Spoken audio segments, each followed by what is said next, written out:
Welcome to lecture of programming fundamental.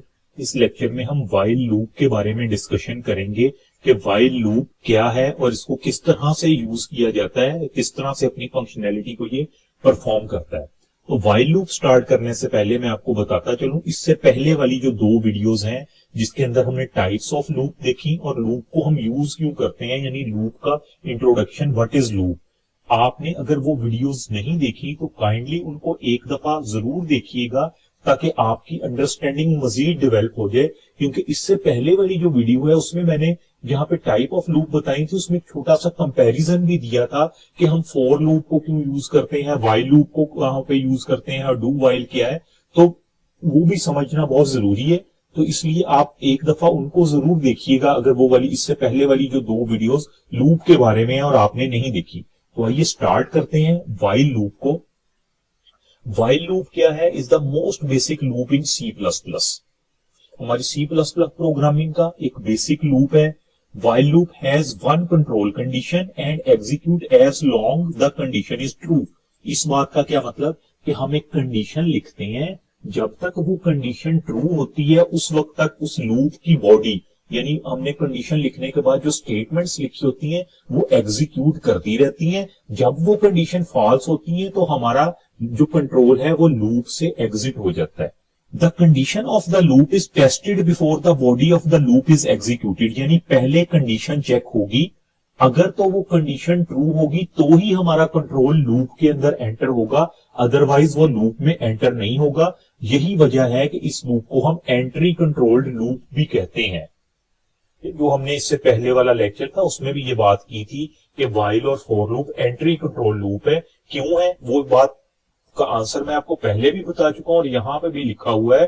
क्यों है? क्योंकि हम कंडीशन चेक करते हैं, अगर तो कंडीशन, क्योंकि हम कंडीशन चेक करते हैं, अगर तो कंडीशन ट्रू होगी तो ही कंट्रोल लूप में एंटर होगा, अदरवाइज नहीं होगा। इसलिए इसको एंट्री कंट्रोल लूप भी बोला जाता है।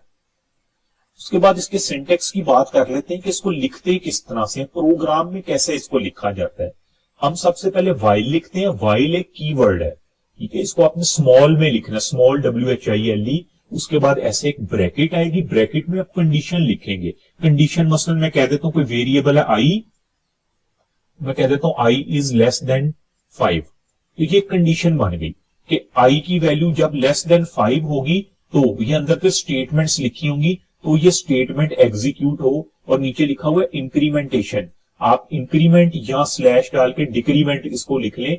उनके सिंटेक्स पढ़ रहे हैं ना तो बेहतर हो जाएगा कि लाजमी नहीं है कि यहाँ पे हम इंक्रीमेंट ही करें, डिक्रीमेंट भी हो सकता है। और ये इंक्रीमेंट और डिक्रीमेंट वाला जो है, जिस तरह आपको पता है ना, जो हमने पढ़ा था I++ के नाम से, जिसको हमने पढ़ा था कि प्री इंक्रीमेंट होता है, post increment, pre decrement, post decrement वगैरह, यहाँ पे वही चीज मुराद है, ठीक है, इंक्रीमेंट डिक्रीमेंट से। और इसकी जरूरत क्यों है? अगर हम ये नहीं लगाएंगे ना इंक्रीमेंट डिक्रीमेंट, तो क्या है, हमारा लूप इनफाइनाइट हो जाएगा, चलता ही जाएगा। आप आउटपुट देखेंगे ना, वो स्क्रीन रुकेगी ही नहीं, आउटपुट ही चलती जाएगी। तो हमने कंडीशन को भी पूरा करवा के कहीं ना कहीं तो रुकना है ना, इस वजह से ये इंक्रीमेंट डिक्रीमेंट भी जरूरी होगा। अभी एग्जांपल देखते हैं, उसमें आप मजीद समझ जाएंगे इस चीज को। तो ये इसका सिंटेक्स है, इसको प्रोग्राम में इस तरह से लिखते हैं।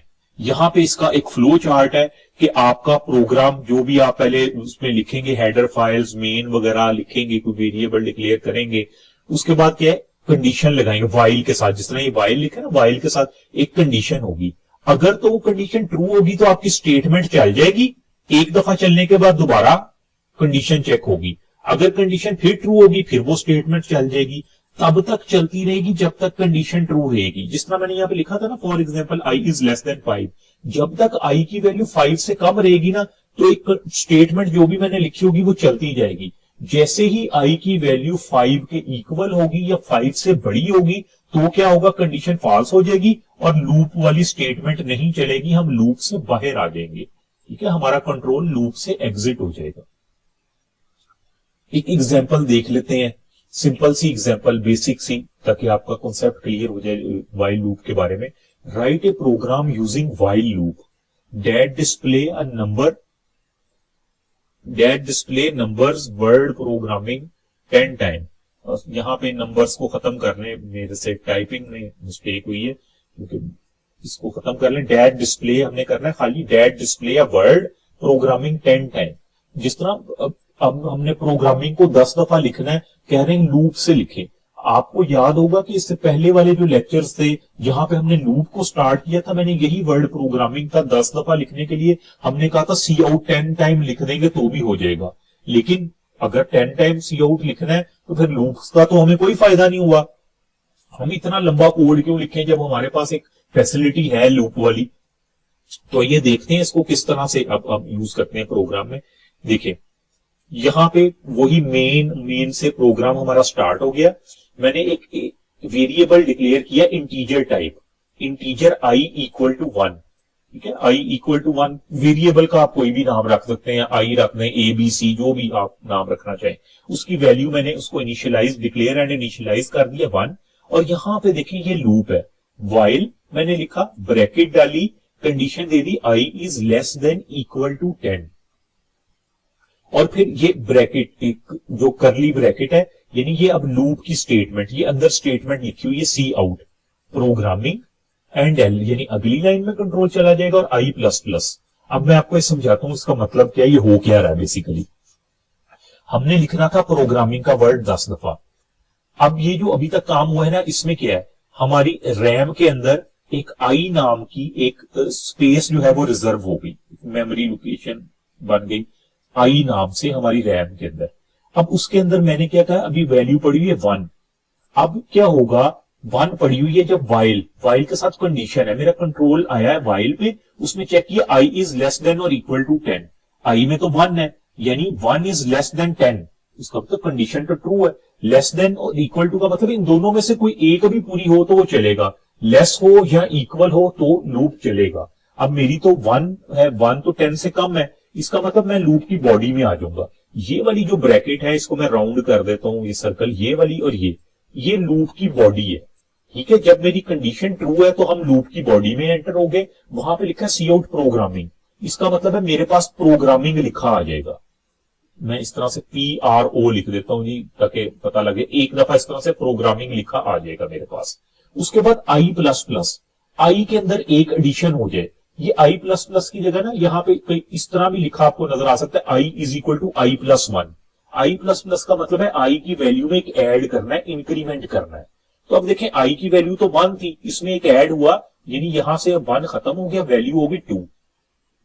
जब वैल्यू 2 हो गई तो दोबारा यहां पे आएगा कंट्रोल वाइल में और चेक करेगा कंडीशन। अब आई की वैल्यू 2 है ना, 2 is less then 10, yes 2 is less then 10, इसका मतलब दोबारा ये वाली लूप में एंटर होगा हमारा कंट्रोल और ये प्रोग्रामिंग एक दफा फिर प्रिंट हो जाएगा, यानी PRO मैं लिख देता हूं प्रोग्रामिंग।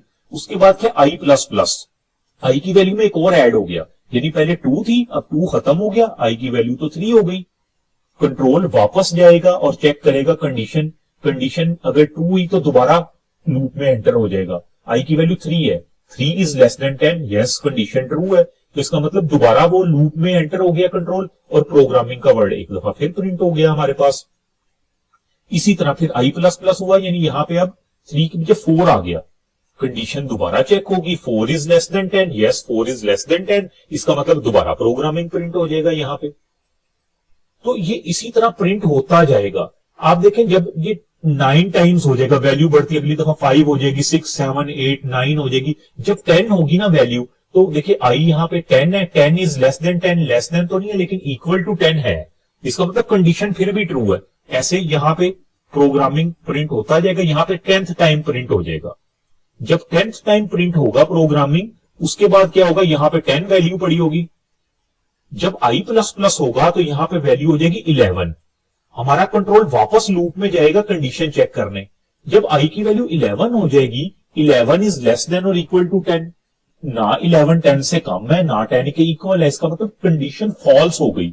जब कंडीशन फॉल्स हो जाएगी तो ये जो लूप की बॉडी है, हमारा कंट्रोल इस बॉडी में एंटर नहीं होगा, यहां से इसको स्किप कर देगा, इससे बाहर चला जाएगा। जब बाहर चला जाएगा, बाहर तो लिखा हुआ है सी आउट प्रोग्राम एंड, यानी 10 दफा ये प्रिंट हो जाएगा। उसके बाद लिखा आ जाएगा प्रोग्राम एंड, यानी ये वाली लाइन जो लिखी ना प्रोग्राम एंड, यहां पे सेमी कोलन मिस है, लेकिन जब आप टाइप करेंगे तो आप सिंटेक्स एरर चेक कर लेंगे इजीली। तो यहां पे प्रोग्राम एंड जब लिखा आ जाएगा नीचे, तो इसका मतलब है वो 10 दफा प्रिंट हो गया और हमारा प्रोग्राम एंड हो गया। तो उम्मीद है इस एग्जांपल से आपको व्हाइल लूप के यूज की समझ आ गई होगी कि देखें किस तरह से हमने एक दफा ही प्रोग्रामिंग का वर्ड लिखा है और उसको 10 दफा हमने प्रिंट करवा दिया है, बजाय इसके कि हम हर दफा लिखते सी आउट प्रोग्रामिंग 10 दफा वो एक लाइन लिखते। तो ये बेसिकली व्हाइल लूप का कॉन्सेप्ट है कि इस तरह से इसको यूज करते हैं। एक और एग्जांपल देख लेते हैं व्हाइल लूप की, ताकि मजीद क्लियर हो जाए ये चीज। अब देखें यहाँ पे लिखा हुआ है write a program using while loop that display number from 1 to 20। 1 से 20 तक नंबर डिस्प्ले करवाने हैं। उसके बाद एक और प्रोग्राम लिखा है write a program using while loop that display number from 20 to 1, यानी 1 से 20 और एक में हम कह रहे हैं 20 से 1 तक प्रिंट करवाए। अब हमारे ज़हन में तो जिस तरह देखा ना, लूप पढ़ने से पहले यही कॉन्सेप्ट था 1 से 20 तक लिखना है, लिखें सी आउट 1 सी आउट 2 सी आउट 3 कोटेशंस के अंदर लिखते जाएं, 20 दफा लिख दें, 20 टाइम प्रिंट हो जाएगा। बिल्कुल ठीक है, हो भी सकता है, लेकिन टाइम बहुत लगेगा। लूप हमारा टाइम सेव करेगा और लाइन ऑफ कोड भी सेव करेगा। अब देखते हैं किस तरह से। ये देखें, ये पहले वाला हम देखते हैं, वही मेन से शुरू हुआ। मैंने कहा एक इंटीजर है आई, मैंने इंटीजर टाइप वेरिएबल है जिसका नाम आई है, मैंने इसकी वैल्यू रख दी 1। कंडीशन दे दी while I is less than equal to 20। अगर आई की वैल्यू 20 से कम हो या 20 के इक्वल हो, कंडीशन ये तो मेरी लूप की बॉडी में एंटर हो जाए। इसको मैं इस तरह से कर देता हूं, ये मेरी लूप की बॉडी है, कंट्रोल इसमें एंटर हो जाएगा और ये प्रिंट करवाएगा सी आउट आई जो भी आई की वैल्यू प्रिंट करवाएगा, एंड एल यानी अगली लाइन में मेरा कर्सर चला जाएगा, आई में एक ऐड हो जाएगा। ठीक है, अब जिस तरह हमने अभी पहले बात की, अब क्या होगा, मेरे पास इधर ही एक आई नाम का वेरिएबल है, इसमें इस वक्त पड़ा हुआ है मेरे पास 1। ठीक है, जब 1 है, क्योंकि 1 is less then 20, yes control इधर आएगा और मुझे आई की वैल्यू प्रिंट करवा देगा, आई की वैल्यू तो 1 है। फिर क्या, आई में एक इंक्रीमेंट कर देगा, इंक्रीमेंट हो गया तो आई की वैल्यू 2 हो गई, दोबारा कंट्रोल इधर आएगा, कंडीशन चेक करेगा 2 is less then 20, yes loop की बॉडी में जाएगा, आई डिस्प्ले करवा देगा, आई की वैल्यू 2 है, 2 डिस्प्ले हो जाएगा। ऐसे ही 3 4 और चलता जाएगा कहां तक, 20 तक। ठीक है, जब वैल्यू 20 डिस्प्ले होगी तो उसके अंदर यहां पे आई की वैल्यू 20 हो गई ना, 20 डिस्प्ले हो गया, आई प्लस प्लस हुआ, यानी जब वैल्यू 21 हो जाएगी, लूप इधर आएगा, कंट्रोल इधर आएगा, चेक करेगा 21, आई की वैल्यू 21 है, 21 इज लेस देन और इक्वल टू 20, नो 21 तो 20 से बड़ा है, ना उसके इक्वल है ना उससे कम है, उससे बड़ा है। इसका मतलब है यहाँ पे ये बॉडी अब एग्जीक्यूट नहीं होगी, कंट्रोल इस लूप की बॉडी से बाहर आ जाएगा और मेरे पास लिखा आ जाएगा प्रोग्राम एंड। ठीक है, प्रोग्राम एंड प्रिंट हो जाएगा मेरे पास, 20 के बाद नीचे प्रोग्राम एंड लिखा आ जाएगा।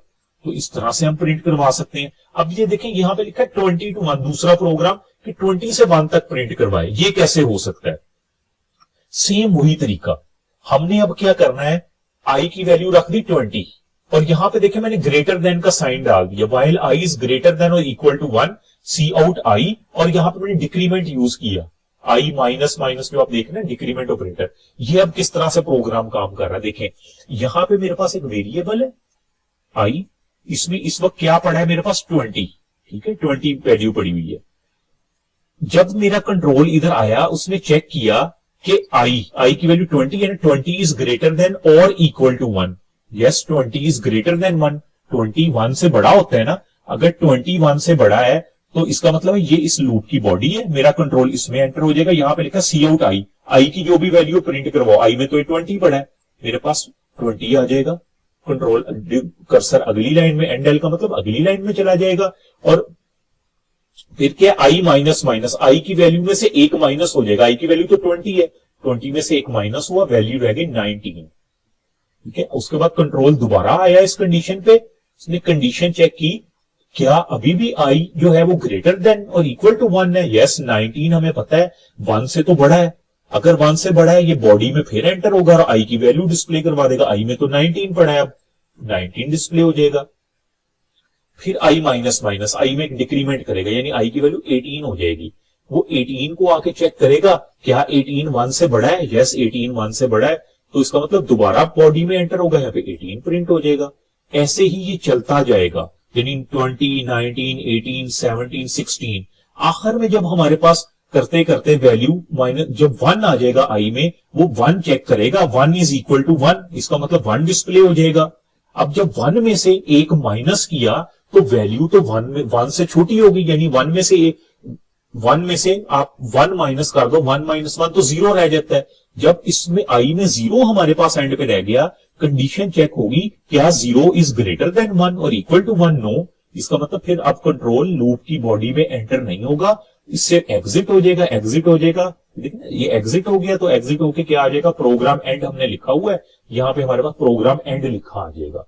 तो इस तरह से हम ने देखा कि किस तरह से हम उसको यूज कर सकते हैं व्हाइल लूप को। ये बिल्कुल एक बेसिक सी एग्जांपल्स थी। उम्मीद है इससे आपका ये कॉन्सेप्ट अब क्लियर हो गया होगा कि व्हाइल को यूज किस तरह से करना है, कंडीशन लिखते किस तरह से है। इसी वजह से मैंने आपको इंक्रीमेंट डिक्रीमेंट दोनों ऑपरेटर्स के साथ उसको करके दिखा दिया एग्जाम्पल को। तो ये जो आपके सामने एग्जाम्पल लिखी है ना, बिल्कुल आप इसको इसी तरह से जाके एडिटर में भी लिख सकते हैं और वहां से भी आप इसको एडिटर के अंदर भी इसको एग्जीक्यूट करवा के देख सकते हैं कि आपको यही आउटपुट आएगी।